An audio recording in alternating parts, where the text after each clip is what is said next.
Know that in our immigration courts today, there are 2 million cases waiting to decide if people will be deported. And ICE, the Immigration and Customs Enforcement Agency, the agency charged with arresting people and putting them in proceedings, only has a few thousand agents for the entire country. So it's impossible for them to, find and arrest 11 million people. Or even put them in detention, because Congress has not allocated sufficient resources to detain them until they can decide whether or not they can be put into proceedings. And Marcia, another issue that came up in the arguments today was the question of whether or not Texas and Louisiana have the right to bring this case, what's called standing. They are arguing that the administration's guidelines may require them to spend more on things like education, law enforcement, social services. But Justice Elena Kagan questioned that.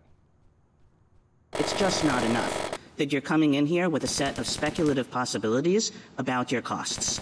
You have to do more than that, given the backdrop of what has become, I think, a system that nobody ever thought would occur, which is that the states can go into court at the drop of a pin and stop federal policies in their tracks. What's the significance of this, not only in this case, but in the broader outlook? Well, first of all, I think she was telegraphing that she doesn't think the states here have standing because the costs that they say they're incurring or would incur are just too speculative. And as she pointed out in that clip later, that it would only take $1 with some judges before they would just knock down a government policy. And any state could come in on any policy at any time with speculative costs. But she was also making a point about what has happened. It's not just Republican-led states, it's Democratic-led states as well, that when they don't like a government policy, they will go into court and they will offer these types of costs in order to get standing to bring their lawsuits. And then she said they find a judge that might be sympathetic because they know where to file these cases, and that judge, on the basis of $1 of cost, could bring a government policy to a dead halt. And that's something that I think she and others on the court are very concerned about. Teresa, what about that argument? What are the burdens or the costs on the states of these Biden guidelines? Well, I think the problem is that there's not a differentiation between the overall costs that a state might bear for immigrants that are living in the state and what additional cost implementation of these guidelines might make. Immigrants in a state that are undocumented may be working and may be paying taxes, but yes, their kids may be in school. They may have health care costs that those states have to bear. That's the case with any state that has immigrants in it. If you're trying to differentiate what's the cost of this particular policy, then you're trying to guess how many additional immigrants might be in any given state, and I think that's really hard to do. Marcia, there was also a lot of discussion about what this judge in Texas did when the case originally came to him. He wiped out the guidelines entirely. He did. In fact, you usually think when judges are faced with cases like this, they might issue an injunction, which basically, blocks it, maybe a nationwide injunction, but it still allows the case to go forward on appeal, even if the government can't continue to implement it. But this particular judge used something called vacator, which means that he vacated the whole policy. It didn't exist. And the government, the United States, says you can't do that.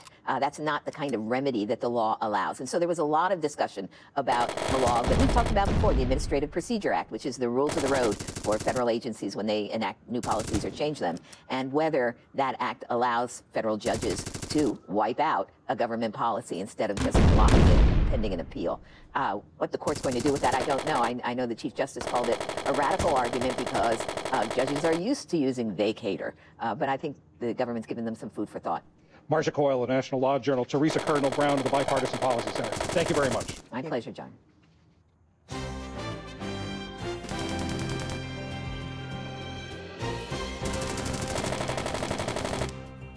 Arizona has been a hotbed for election denialism since 2020, and misinformation is now disrupting what is typically a routine election procedure.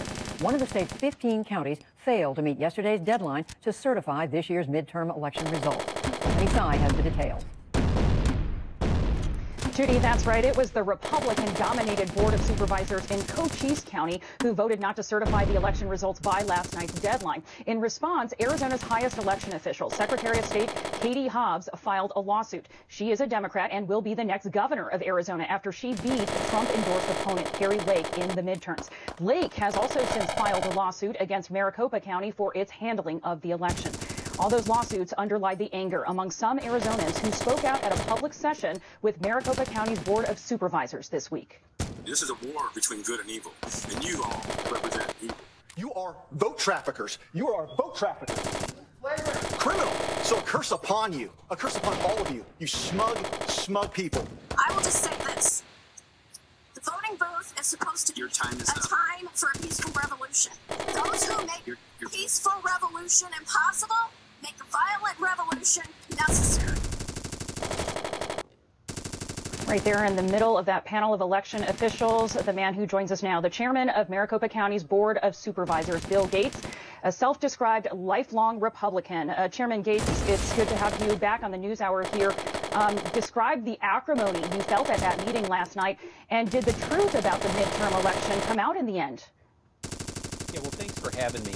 Look, my colleagues and I agreed that it was very important to have public comment, to have people come and speak about their concerns about this election. It's an important part of the process. And we were actually just looking at some of our statistics on last night's meeting. It was the most people we've ever had watch one of our meetings from looking at YouTube. So there's a lot of interest in it. And there were some strong words, no question about that. But again, that's everyone's right to say those things. Now, unfortunately, a lot of those people who had a lot of bad things to say about Maricopa County, once they spoke, they left. So they didn't stick around to hear the explanation of the election by our two co-directors of elections, in which they responded to a lot of those questions and issues that were raised. But in the end, this is the important thing for everyone to understand, is that everyone who wanted to vote had the opportunity to vote.